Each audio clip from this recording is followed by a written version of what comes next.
किसी वन में एक सियार रहता था। एक दिन की बात है, सियार भटकते हुए एक गांव में चला गया। गांव के कुत्तों ने उसे देखा तो उसके पीछे पड़कर बुरी तरह भौंकने लगे। सियार कुत्तों से बचने के लिए तेजी से भागा। भागते भागते वह एक धोबी के घर जा पहुंचा। धोबी के घर एक कुंड में नील घुला पड़ा था जिसे कपड़े पर लगाया जाना था। भागते भागते सियार धोबी के घर आया तो उसी कुंड में जा गिरा। वह उस कुंड से बाहर आया तो एकदम नीला हो चुका था। बाहर आकर सियार ने फिर भागने का रास्ता देखा, पर उसे यह देखकर अचरज हुआ कि वे कुत्ते जो उसके पीछे भौंक रहे थे अब उसे देखते ही भाग गए। सियार ने सोचा, भला ये कुत्ते मुझे देखते ही क्यों भाग गए? सियार को कुछ समझ में नहीं आ रहा था। वह सीधा जंगल की ओर भागा। रास्ते में एक सरोवर था। सियार उस सरोवर में पानी पी रहा था। तभी अपनी शक्ल देखकर वह चौंक गया। उसे लगा कि अरे, मैं तो एक निराला ही जीव बन गया। अब उसे समझ में आया कि कुत्ते क्यों उसे देखते ही भाग गए थे। जब सियार जंगल में घूम रहा था तो उसके अद्भुत रूप को देखकर जंगल के सभी जानवर हैरान थे। खुद शेर की हालत खराब हो गई थी। शेर ने जानवरों से कहा, यह नीले रंग का जीव अजीब सा प्राणी पता नहीं कौन है। कहा गया है कि अजनबी प्राणी से न मित्रता अच्छी है न दुश्मनी, इसीलिए हमें इससे दूर दूर ही रहना चाहिए। लिहाजा अब तो शेर ही नहीं, जंगल के सब जानवर उससे दूर दूर ही रहते थे। सियार ने यह देखा तो उसे लगा अपने इस नए निराले रूप का फायदा उठाना चाहिए।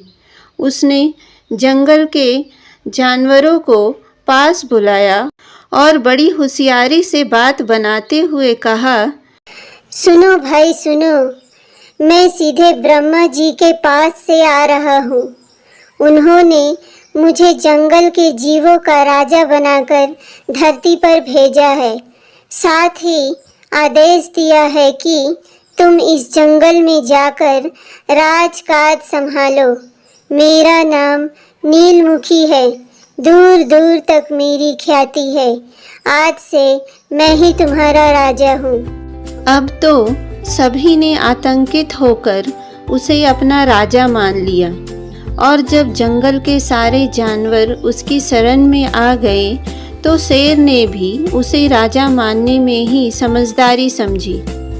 बस अब तो नीलमुखी सियार की मौज थी। उसने सभी काम दूसरों को बांट दिया। शेर, चीता, भेड़िया अब सभी उसके दरबारी थे। किसी को उसने मंत्री बनाया, किसी को द्वारपाल और किसी को पान लगाने का जिम्मा सौंप दिया और खुद मस्ती में रहने लगा। उसके सहायक जो शिकार करते उसका सबसे बढ़िया हिस्सा उसे खाने को मिलता। खाकर वह सियार खूब मोटा, ताज़ा और रिष्ट पुष्ट हो गया। पर सियार के मन में डर तो था ही। उसने सोचा, कहीं दूसरे सियार यह भेद खोल ना दे कि मैं भी एक सियार ही हूँ। तब तो मेरा सारा पोल खुल जाएगा।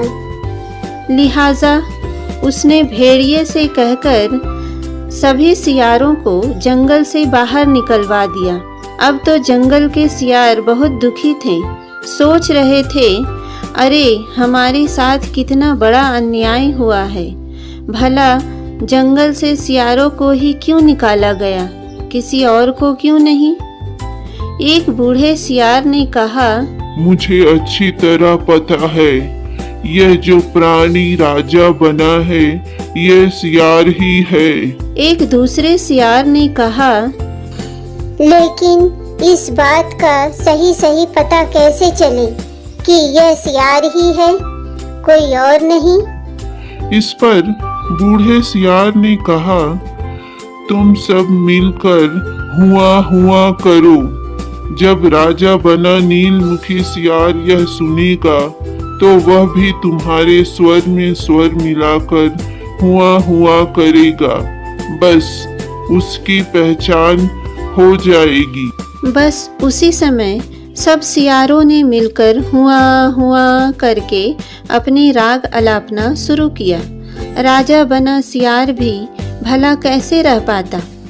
उसने भी उसी समय मगन होकर हुआ हुआ राग अलापना शुरू किया।